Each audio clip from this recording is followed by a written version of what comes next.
Hello everyone, good morning to all. I am Pooja and welcome back to my channel.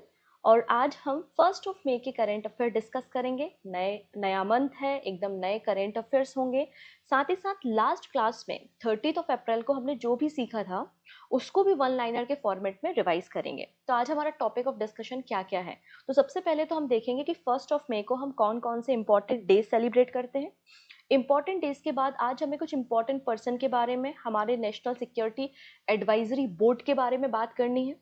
इसके अलावा हमें SIPRI की report देखनी है। हमें देखना है कि भारत का टोटल मिलिट्री एक्सपेंडिचर क्या रहा है, भारत अपनी मिलिट्री पे कितना खर्चा कर रहा है, अपनी जीडीपी का कितना खर्चा हमारे मिलिट्री में हो रहा है। ये सारी बातों को हम डिस्कस करेंगे विद एमसीक्यू। एंड वीडियो के एंड में एक क्वेश्चन ऑफ द डे होगा जिसका आंसर आप लोग मुझे कमेंट सेक्शन में बता सकते हैं। ठीक है जी। इसके अलावा फर्स्ट ऑफ मई को हम लॉन्च कर रहे हैं अप्रैल मंथ की पहली मैगजीन। तो आपको क्लास ओवर होने के बाद ऑलरेडी मैंने जो बंडल कोर्स है उसमें अपलोड कर दी है।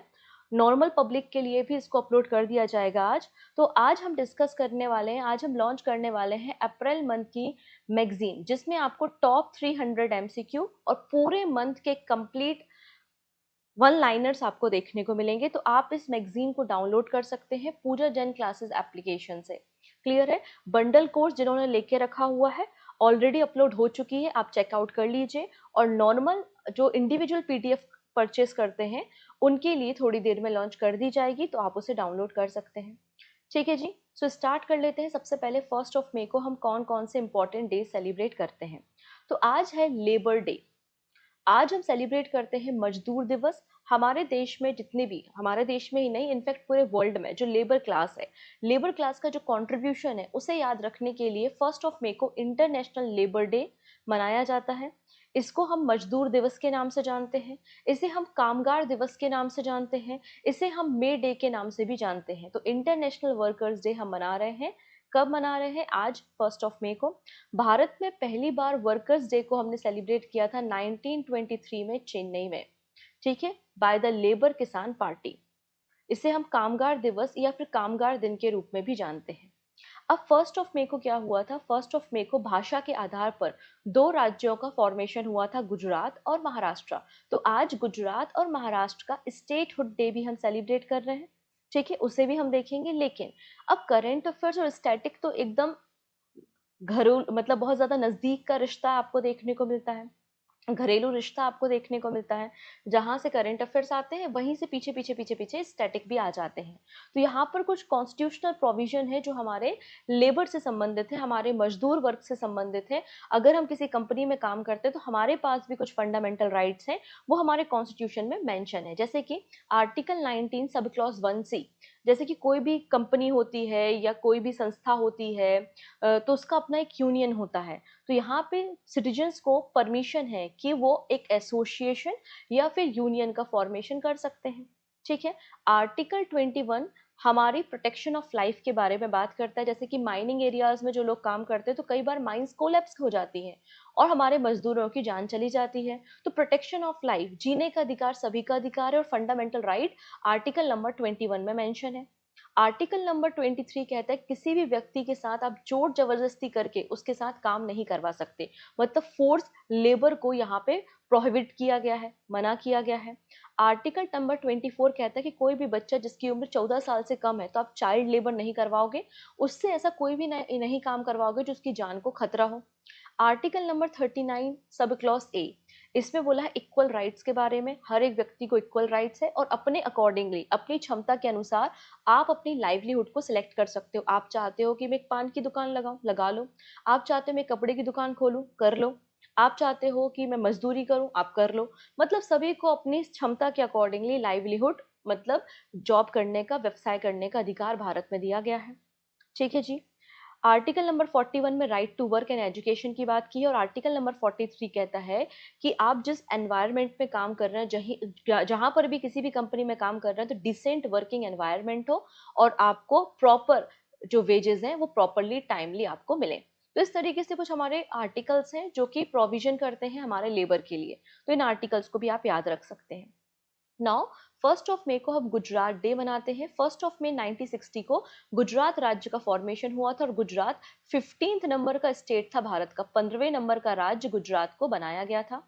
ठीक है, गुजरात को बॉम्बे से अलग करके बनाया गया था, गुजरात को बॉम्बे से अलग करके बनाया था। हमने बॉम्बे रीऑर्गेनाइजेशन एक्ट पास किया 1960 में, और उसके बाद भाषा के आधार पर दो राज्यों का फॉर्मेशन हुआ, गुजरात और महाराष्ट्र। तो 1 मई को गुजरात स्टेटहुड डे भी है, और 1 मई को हम यहाँ पे महाराष्ट्र स्टेटहुड डे भी सेलिब्रेट करते हैं। अब यहाँ पे अगर आप देखेंगे तो एसएससी में एक क्वेश्चन पूछा गया था कि सूर्य सागर लेक कहाँ पर है। तो सूर्य सागर लेक, थोल लेक, लखोटा लेक और कंकरिया लेक, ये सभी लेक्स आपको गुजरात राज्य में देखने को मिल जाएंगे। ठीक है, तो महाराष्ट्र स्पीकिंग मतलब महाराष्ट्र जो है वो मराठी स्पीकिंग लोगों के लिए है, और गुजरात गुजराती स्पीकिंग लोगों के लिए 1960 में फॉर्मेशन हुआ था। तो ये थे हमारे कुछ इंपॉर्टेंट डे। चलो अब बात करते हैं कुछ इंपॉर्टेंट पर्सन, इनके बारे में बात करेंगे। इनका नाम है आलोक जोशी। ये हमारे देश के एक्स रॉ चीफ रह चुके हैं। रॉ का मतलब क्या होता है? Research and analysis wing. Research and analysis wing के चीफ रह चुके हैं आलोक जोशी, और इनको recently national security advisory board का हेड बनाया है। I am not talking about national security advisor, हम अजीत डोभाल जी के बारे में बात नहीं कर रहे हैं। नेशनल सिक्योरिटी एडवाइजरी बोर्ड होती जिसमें कई सारे आईपीएस ऑफिसर, आईएएस ऑफिसर्स होते हैं, जिनका गवर्नमेंट से कोई लिंक नहीं है, मतलब गवर्नमेंट ऑफ मतलब आप कह सकते हो गवर्नमेंट की जो पॉलिटिकल पोजीशंस है उस पे नहीं होते। जो इंडिविजुअल्स होते हैं उनका एक ग्रुप बनाया जाता है जो कि अलग अलग मुद्दों पे गवर्नमेंट ऑफ इंडिया को एडवाइस करते हैं, उसे हम नेशनल सिक्योरिटी एडवाइजरी बोर्ड के नाम से जानते हैं। और नेशनल सिक्योरिटी एडवाइजरी बोर्ड के हेड बनाए गए हैं आलोक जोशी को। नेशनल सिक्योरिटी एडवाइजरी बोर्ड एक एग्जीक्यूटिव बॉडी है, इसको गवर्नमेंट ऑफ इंडिया के द्वारा क्रिएट किया जाता है, ऑर्डर देने पर समय समय पे इसको क्रिएट किया जाता है। इसमें कई सारे एक्सपर्ट्स आपको देखने को मिलेंगे who are not part of the government. Clear है? उसके जो मेंबर्स होते हैं वो गवर्नमेंट ऑफ इंडिया के द्वारा अपॉइंट किए जाते हैं, और ये जो बॉडी है जो नेशनल इंटरेस्ट के लिए इनपुट की जरूरत है, नेशनल सिक्योरिटी के लिए जो इनपुट की जरूरत है, वो रिकमेंडेशन देने का काम गवर्नमेंट ऑफ इंडिया को नेशनल सिक्योरिटी काउंसिल को देने का काम एडवाइजरी बोर्ड करती है। सॉल्यूशन बताती है किस तरीके से पॉलिसीज आपको अडॉप्ट करनी है, पॉलिसीज बनानी है हमारे नेशनल इश्यूज के लिए, वो सारा काम आपका ये बॉडी करती हुई दिखाई देगी। नेक्स्ट ये है शुभांशु शुक्ला। इनके बारे में आप लोग जानते होंगे, आपने इनके बारे में पहले भी पढ़ा होगा, क्योंकि ये सेकेंड इंडियन बन चुके हैं जो स्पेस में गए हैं 29 मई को। तो Shubhanshu Shukla to fly to international space station, कहाँ पर गए हैं? इंटरनेशनल स्पेस स्टेशन पे गए हैं 29 मई को। ठीक है, और ये सेकेंड इंडियन है जो कि स्पेस में गए हैं आफ्टर राकेश शर्मा, लेकिन पहले इंडियन है जो कि इंटरनेशनल स्पेस स्टेशन पे गए हैं। स्पेस में जाना और इंटरनेशनल स्पेस स्टेशन में जाना दोनों अलग अलग कहानी है। स्पेस में जाने वाले सेकेंड भारतीय हैं, और इंटरनेशनल स्पेस स्टेशन पे जाने वाले पहले भारतीय आपको देखने को मिलेंगे शुभांशु शुक्ला। तो Indian air force group captain Shubhanshu Shukla become the second Indian to go into the space, और ये एक्सिम 4 मिशन के पार्ट है। एक्सिम 4 मिशन से इन्हें स्पेस में भेजा गया है प्राइवेट अमेरिकन कंपनी एक्सिम की मदद से। ठीक है, राकेश शर्मा जो है वो पहले इंडियन एयरफोर्स ऑफिसर रह चुके हैं जो कि स्पेस में गए थे। ठीक है, 1984 में गए थे, और सोवियत यूनियन के रॉकेट सोएज T11 की मदद से इनको भेजा गया था। शुभांशु शुक्ला पहले इंडियन है जो कि ऑनबोर्डिंग कर रहे हैं ऑर्बिट में, स्पेस स्टेशन में। ठीक है, अब यहाँ पे अगर आप देखा जाए तो ये 14 डेज तक, 14 दिनों तक वहां पर स्टे करने वाले हैं, और इन 14 दिनों में अलग अलग साइंटिफिक एक्सपेरिमेंट किए जाएंगे। क्लियर है? शुभांशु शुक्ला की जो जर्नी है वो हमारे गगनयान मिशन स्टार्ट होने की पहले की जर्नी है, जिससे आने वाले समय में इनके जो एक्सपीरियंस है उनको हम गगनयान मिशन में इस्तेमाल कर पाएंगे। गगनयान मिशन में 3 इंडियन एस्ट्रोनॉट को स्पेस में भेजा जाएगा, 3 दिनों का ये मिशन होगा, और ये भारत का पहला ह्यूमन स्पेस मिशन आपको देखने को मिलेगा। एक्सिम मिशन के अंदर भारत के एस्ट्रोनॉट को या भारत के पर्सन को स्पेस में भेजने के लिए लगभग $60 मिलियन का खर्चा इंडियन गवर्नमेंट ने किया है। इसके अलावा ग्रुप कैप्टन प्रशांत बालकृष्णन नेयर जो है ये बैकअप एस्ट्रोनॉट है। शुभांशु शुक्ला अगर नहीं जाते, उनको कोई प्रॉब्लम हो जाती, तो बैकअप एस्ट्रोनॉट आपको मिलेंगे प्रशांत बालाकृष्णन नेयर। क्लियर? चलिए अब बात करते हैं हम यहाँ पे BWF के बारे में। ठीक है, हम बात कर रहे हैं badminton federation, badminton world federation के बारे में। इसकी प्रेसिडेंट बन चुकी हैं जिनका नाम है कुनइंग पतामा लीज बेदरहुल। ठीक है, क्या नाम है इनका? कुनइंग पतामा लीज बेड ट्रिकल, इन्हें इलेक्ट किया गया है BWF का प्रेसिडेंट, और ये सेकेंड फीमेल प्रेसिडेंट आपको देखने को मिल जाएंगी। ठीक है, इन्होंने डेनमार्क के पॉल एरिक होयर को रिप्लेस किया है और ये थाईलैंड से बिलोंग करती हैं। समझ में आया? ठीक है, अगर बात करें पहली फीमेल चीफ कौन रह चुकी हैं BWF की, आंसर हो जाएगा लू शेंग रोंग। क्लियर? इसका हेडक्वार्टर कोलालमपुर मलेशिया में है एंड 1934 में इसका फॉर्मेशन किया गया था। अब रिसेंटली कुछ अपॉइंटमेंट्स हुई हैं जो डेली करंट अफेयर्स में हमने डिस्कस की हैं। मैंने आपको बताया था 78 नंबर का जो कांस फिल्म फेस्टिवल होने वाला है, उसमें जो जूरी बनती है, जो अलग अलग पिक्चर्स नॉमिनेट हुई है ना, उनको शॉर्टलिस्ट करती है। तो 78 कांस फिल्म फेस्टिवल के जूरी मेंबर बन चुकी हैं पायल कपाड़िया। फिर यहाँ पे YouTube India managing director Gunjan Soni को बनाया गया है। CEO of India semiconductor mission Amitesh Kumar Sinha है। Chairman and public interest director of NSE international exchange Neeraj Kumar Gupta हैं and CMD of REC limited Jitendra Shrivastava आपको देखने को मिलेंगे। और ये सारी बातें हमने डेली करंट अफेयर्स में डिस्कस की हैं। अगर आप डेली करंट अफेयर्स देखते हो तो आपको ये सारी बातें पता होंगी। देखो बेटा, हमारे जो करंट अफेयर्स हैं आपके हर एक वनडे एग्जाम, चाहे वो SSC हो, रेलवे हो, स्टेट एग्जाम हो, हर एक एग्जाम के लिए यूजफुल है और यहाँ से 100% क्वेश्चन आपको एग्जाम में मिलेंगे। ये मेरा पिछले 5 सालों का एक्सपीरियंस बोलता है। मैंने अलग अलग प्लेटफॉर्म जैसे कि परचम जैसे प्लेटफॉर्म्स पे भी पढ़ाया हुआ है। ठीक है, और मेरा पिछले 5 साल का अनुभव है करेंट अफेयर्स का, और ऑलरेडी मैं रिवेन्यू डिपार्टमेंट में हूँ। ऑलरेडी मैंने कई सारे एग्जाम्स क्वालिफाई किए हुए हैं। तो ऑब्वियस सी बात है, मेरी जो एक्सपर्टीज है, मेरा जो एक्सपीरियंस है, वो आपको आने वाले एग्जाम में मदद करेगा। तो आप इस वीडियो की लिंक को शेयर कर सकते हैं अपने फ्रेंड्स के साथ, अगर अभी तक आपने लिंक को शेयर नहीं किया है, क्योंकि जितने ज़्यादा बच्चे आएंगे उतना ज़्यादा मुझे इंकरेजमेंट होगा, मुझे खुशी होगी, मुझे पढ़ाने में और मज़ा आएगा, और हाँ, कंपटीशन भी इंक्रीज होगा, राइट? इसके अलावा पहली बार आ रहे हैं तो सब्सक्राइब कर लेंगे जिससे अपकमिंग क्लासेस के नोटिफिकेशंस आपको मिल सके। आज के क्लास की जो करंट अफेयर्स चल रहे हैं इसकी PDF आपको टेलीग्राम पे मिल जाएगी। टेलीग्राम की लिंक डिस्क्रिप्शन में अवेलेबल है।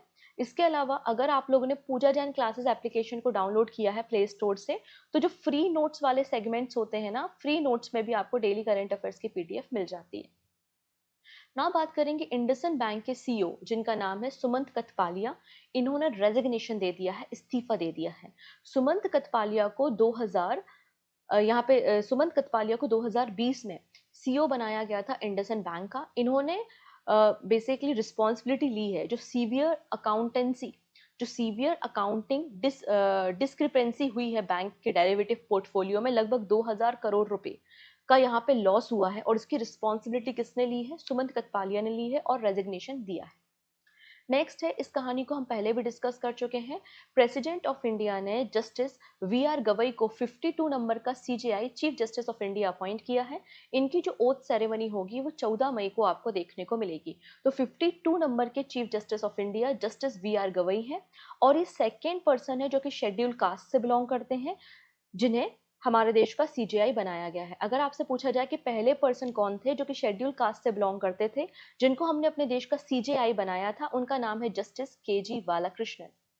ठीक है, जस्टिस VR गवई ने कई सारे फैसले दिए हैं, जैसे कि 370 आर्टिकल पे, डिमोनेटाइजेशन पे और इलेक्टोरल बॉन्ड पे। ठीक है, इनका जो टेन्योर है वो 23 नवंबर 2025 तक रहेगा, 23 नवंबर 2025 तक। क्लियर? अंडर द आर्टिकल 124 आपको सुप्रीम कोर्ट की जो अपॉइंटमेंट्स हैं उनके बारे में इंफॉर्मेशन मिल जाएगी। नेक्स्ट है विनोद कुमार गुंजियाल, जो कि एक IAS ऑफिसर है। इनको चीफ इलेक्टोरल ऑफिसर बनाया है बिहार में। बिहार में इलेक्शन होने वाले हैं, तो बिहार के इलेक्शन ट्रांसपेरेंट तरीके से हो। ठीक है, पूरा जो इलेक्टोरल प्रोसेस हो वो कम्प्लीटली ट्रांसपेरेंट हो, प्रॉपरली इलेक्शन हो सके, इसलिए इलेक्शन कमीशन ऑफ इंडिया ने रिसेंटली विनोद कुमार गुंजियाल को चीफ इलेक्टोरल ऑफिसर बनाया है बिहार का, जो कि HR श्रीनिवास को सक्सीड करेंगे। इसका ऑब्जेक्टिव है to ensure free, fair and efficient election in Bihar. अक्टूबर नवंबर के महीने में बिहार में आपको इलेक्शंस देखने को मिलेंगे। तो ये थे हमारे कुछ इंपॉर्टेंट पर्सन जो हमने यहाँ पर डिस्कस किए हैं। ना बात करते हैं देश दुनिया की और खबरों पे, लेकिन उसके पहले मैं बताना चाहती हूँ, अगर आप लोग भी SSC जैसे अलग अलग एग्जाम्स की तैयारी कर रहे हैं और आप हिस्ट्री में अच्छा स्कोर करना चाहते हैं, हिस्ट्री बहुत अच्छे से पढ़ना चाहते हैं, तो कंप्लीट हिस्ट्री कोर्स अवेलेबल है जिसमें एंशियंट, मीडिएवल और मॉडर्न हिस्ट्री आपको देखने को मिल जाएगी। लेक्चर, कंप्लीट लेक्चर्स हैं, वीडियो लेक्चर्स हैं, PDF है, और पिछले 5 साल के PYQs हैं। आप इस कोर्स में इनरोलमेंट कर सकते हैं। ये कोर्स कंप्लीट हो चुका है और पूजा जैन क्लासेस एप्लीकेशन पे अवेलेबल है। आप यहाँ पर इस कोर्स में इनरोलमेंट कर सकते हैं। और अगर आप यहाँ पे परेशान है कि हर महीने मुझे अलग अलग परचेज करना पड़ता है मैगजीन्स को, हमारे अलग अलग करेंट अफेयर्स की मैगजीन को, तो उनके लिए एक बहुत अच्छा विकल्प है कि जनवरी से लेकर दिसंबर तक की करेंट अफेयर्स की मैगजीन का सब्सक्रिप्शन अवेलेबल है 12 मंथ की वैलिडिटी के साथ। इसमें जनवरी से लेकर दिसंबर 2024 के करेंट अफेयर्स जो हैं वो ऑलरेडी इंक्लूड है। ऑलरेडी 6-6 महीने की 2 मैगजीन इंक्लूड की गई हैं, वीकली करेंट अफेयर्स इंक्लूड किया गया है इसमें, और मंथली करेंट अफेयर्स की जो मैगजीन आती है 3 मैगजीन, एक 300 MCQ प्लस वन लाइनर, एक बैंकिंग करंट अफेयर्स मैगजीन और एक कंप्लीट आपकी मंथली मैगजीन। तो ये सभी मैगजीन्स आपको यहाँ पे मिल जाएंगी 1 साल की वैलिडिटी के साथ।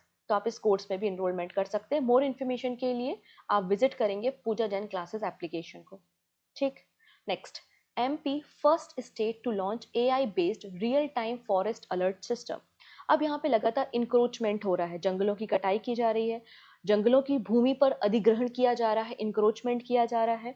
तो हम यहाँ पे सैटेलाइट इमेजेस का इस्तेमाल करेंगे, हम आर्टिफिशियल इंटेलिजेंस का इस्तेमाल करेंगे, मोबाइल फीडबैक का इस्तेमाल करेंगे, जिससे हमें पता लगा सकें कि कितना लैंड इस्तेमाल हो रहा है, कितने एरिया में फॉरेस्ट डिग्रेडेशन हुआ है, क्यों यहाँ पे पेड़ों को काटा जा रहा है, कितने एरियाज में इंक्रोचमेंट हुआ है। ये सारी चीज़ें आपको रियल टाइम देखने को मिल जाएंगी और मध्य प्रदेश गवर्नमेंट ने इसको स्टार्ट किया है। तो MP has become the first state to implement AI based real time alert system। Real time alert system दे रहा है, पायलट बेसिस पे इसको लॉन्च किया गया है, जिसमें सैटेलाइट इमेजेस का इस्तेमाल होगा, मोबाइल फीडबैक का इस्तेमाल होगा और मशीन लर्निंग का इस्तेमाल होगा, जिससे फॉरेस्ट डिपार्टमेंट को पता लगेगा कि कहाँ पर कितना एरिया इंक्रोच हुआ है, कितने पेड़ों को काटा जा रहा है।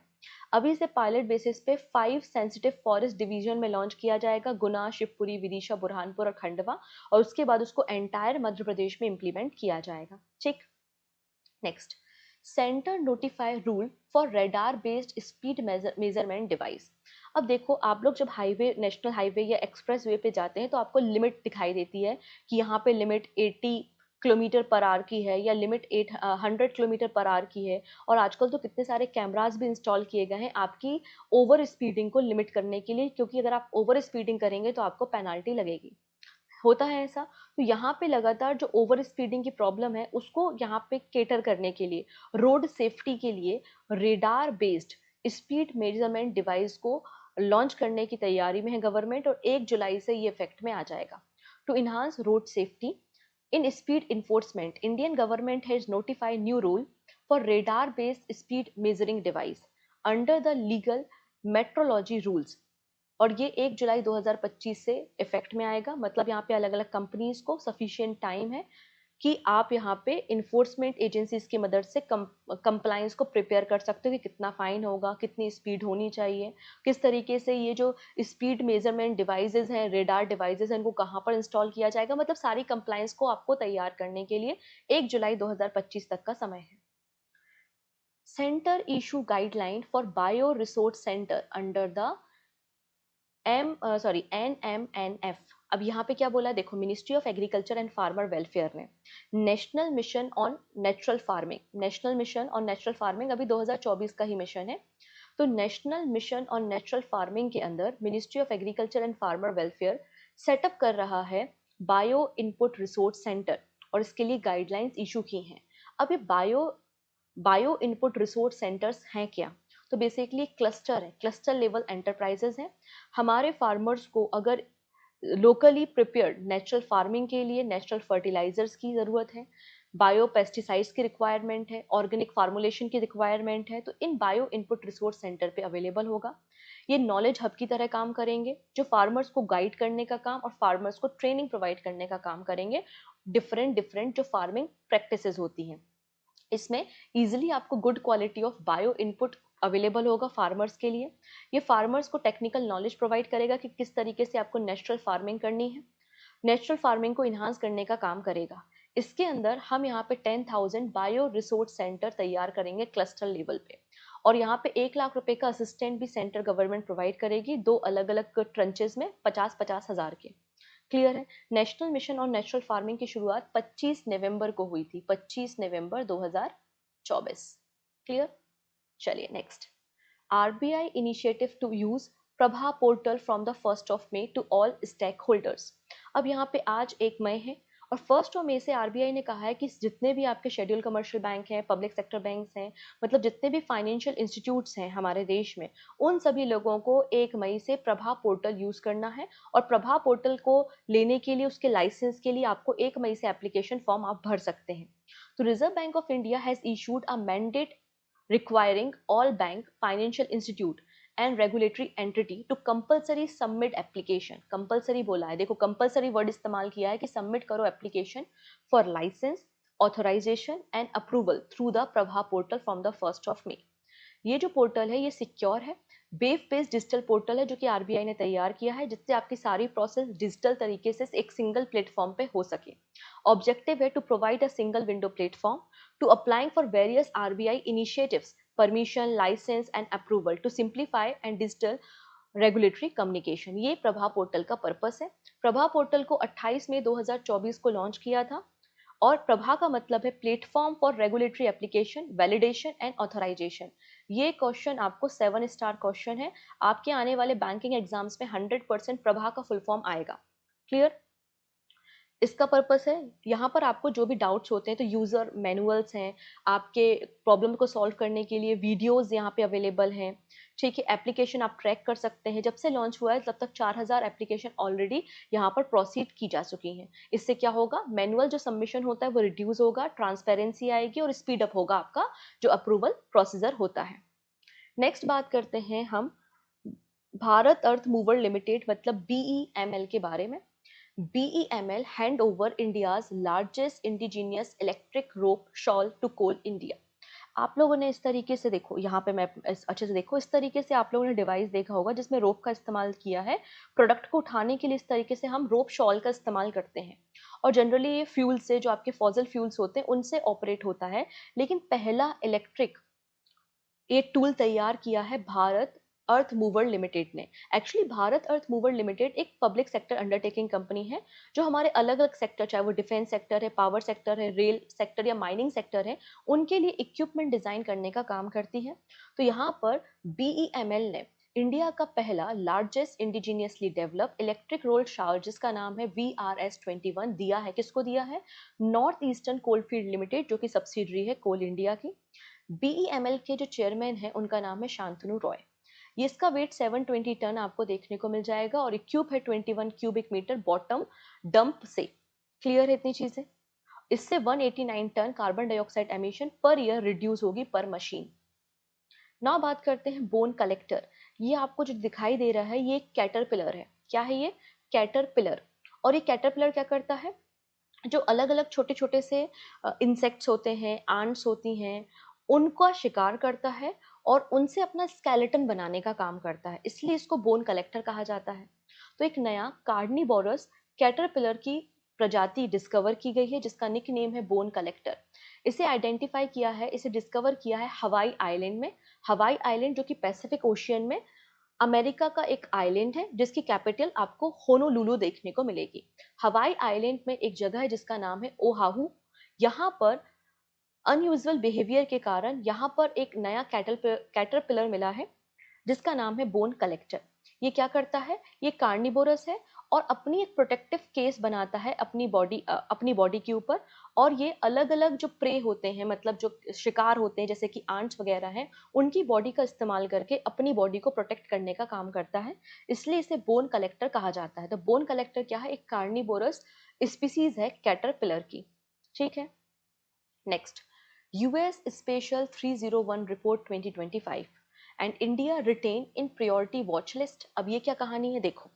अब यहाँ पे यूएसए क्या करता है? यूएसए अलग अलग देशों को ऑब्जर्व करता है, अलग अलग देशों में देखता है कि आप इंटेलेक्चुअल प्रॉपर्टीज के लिए क्या काम कर रहे हैं, इंटेलेक्चुअल प्रॉपर्टी को ग्रांट करने के लिए आपकी जो प्रोसीजर है वो कितनी फास्ट है, कितनी डिले है। ठीक है, क्या आप प्रॉपरली प्रोटेक्शन प्रोवाइड कर रहे हैं इंटेलेक्चुअल प्रॉपर्टीज को। तो ऐसे अलग अलग कंट्रीज का सर्वे किया जाता है अमेरिका के द्वारा, और अमेरिका दो लिस्ट बनाता है, वॉच लिस्ट और प्रियोरिटी वॉच लिस्ट। तो इसी प्रियोरिटी वॉच लिस्ट में भारत को शामिल किया गया है वापस से। तो USA has retain India in the priority watch list category of the 2025 special 301 list.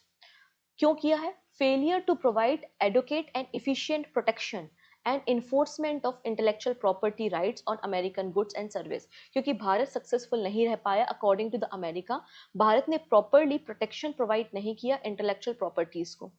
26 trading companies हैं अमेरिका के साथ इंक्लूडेड इंडिया, जिनको यहाँ पे कंसर्न कैटेगरी में मतलब वॉच लिस्ट या फिर प्रायोरिटी वॉच लिस्ट में शामिल किया गया है।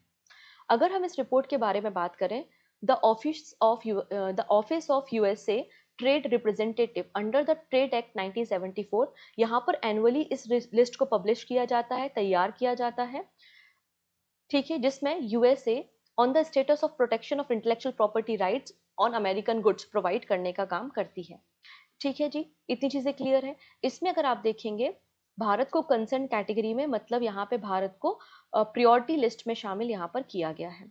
ठीक है, यहाँ पे why was India put on the priority watch list, जैसे कि मैंने कहा डिले कर रहा है पेटेंट ग्रांट करने में गुड्स एंड सर्विसेज में।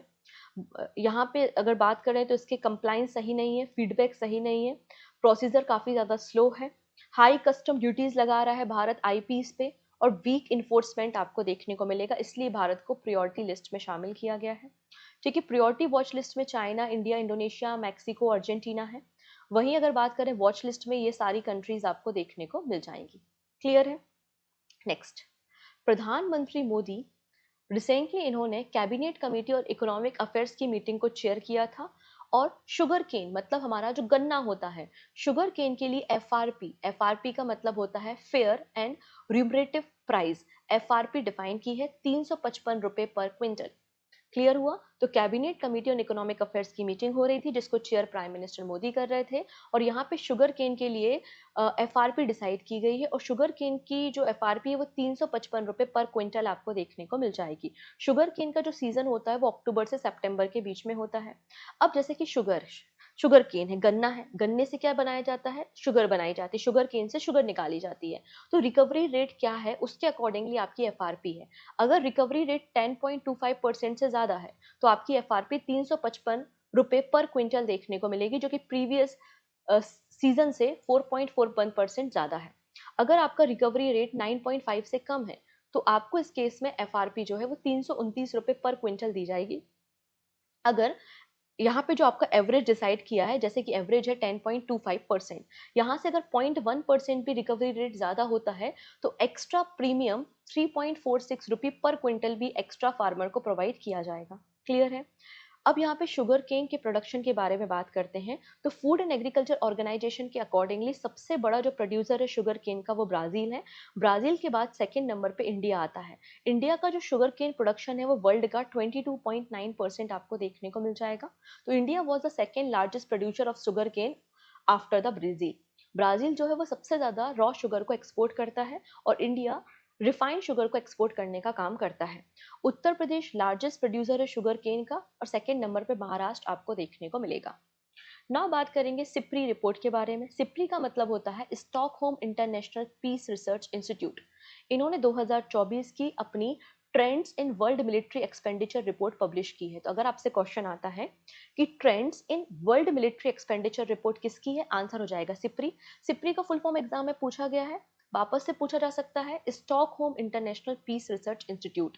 इन्होंने इस रिपोर्ट को तैयार किया है और बताया है अलग अलग देशों का मिलिट्री एक्सपेंडिचर या मिलिट्री जो स्पेंड कर रहे हैं वो कितना है। भारत का जो मिलिट्री स्पेंड है वो पाकिस्तान की तुलना में 9 टाइम्स ज्यादा है। पाकिस्तान की तुलना में भारत का जो एक्सपेंडिचर है मिलिट्री पे वो 9 गुना ज्यादा है। ये एक एनुअल रिपोर्ट है। आइए हम एक एक करके इस रिपोर्ट के हाइलाइट्स को देखेंगे। सबसे पहली बात इस रिपोर्ट में कही गई है कि पूरे वर्ल्ड में अलग अलग देश जो मिलिट्री पे एक्सपेंडिचर कर रहे हैं वो $2.46 ट्रिलियन है।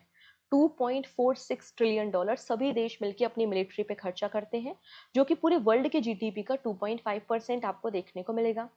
टॉप 5 कंट्रीज कौन सी हैं जो अपनी मिलिट्री पे स्पेंड करती हैं? यूएसए, चाइना, रशिया, जर्मनी, और 5वें नंबर पे यहाँ इंडिया है। अब यूरोप की बात करें तो यूरोप में भी जो एक्सपेंडिचर है वो इंक्रीज हुआ है 17%, क्योंकि रशिया यूक्रेन का वॉर चल रहा है। ठीक है, इंडिया का जो स्पेंड है वो $86.1 बिलियन है।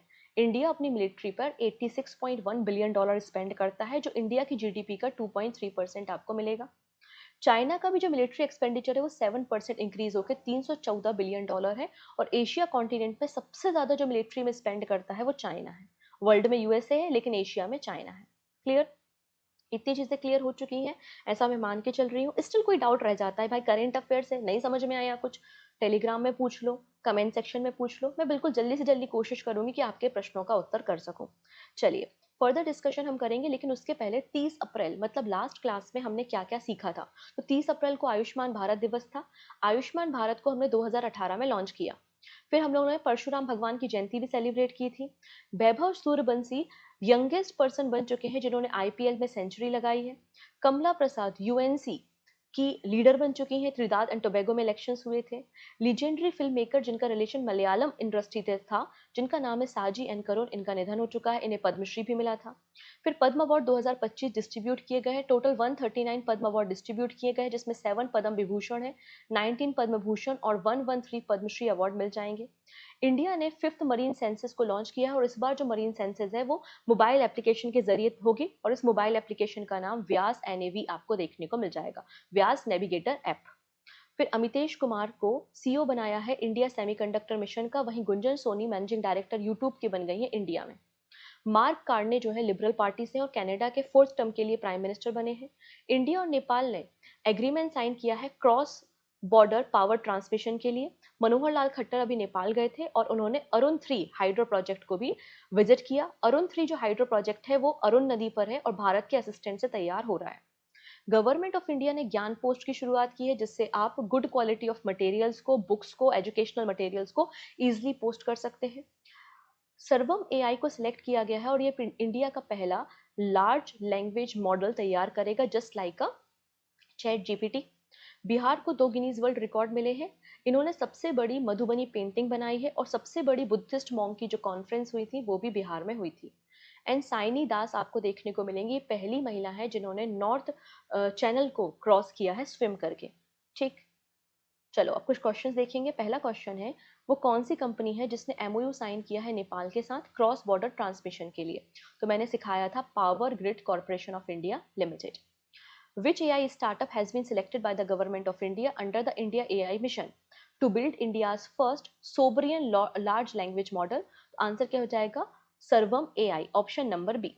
गवर्नमेंट ऑफ इंडिया ने 5th नंबर की मरीन सेंसस स्टार्ट की है जो कि अप्रैल से लेकर दिसंबर तक होगी।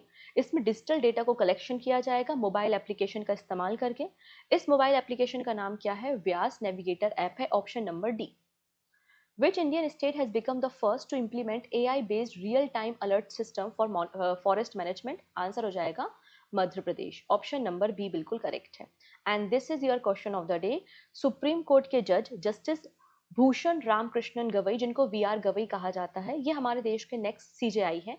ये किस नंबर के सीजेआई आपको देखने को मिलेंगे? जो भी सही आंसर है आप मुझे कमेंट सेक्शन में बता सकते हैं। बाकी सारी बातें हम नेक्स्ट वीडियो में करेंगे कुछ नए अपडेट्स के साथ। और आप एक बार पूजा जन क्लासेस एप्लीकेशन विजिट करके टॉप 300 एमसीक्यू की जो मैगजीन है प्लस पूरे महीने के अप्रैल मंथ के वन लाइनर्स आपको मिल जाएंगे, आप इसे डाउनलोड कर सकते हैं, प्रिंटेबल फॉर्मेट में अवेलेबल है। ओके, तो मिलते हैं नेक्स्ट वीडियो में। Thank you so much. जाते जाते लाइक बटन पे क्लिक कर देना। Have a nice day.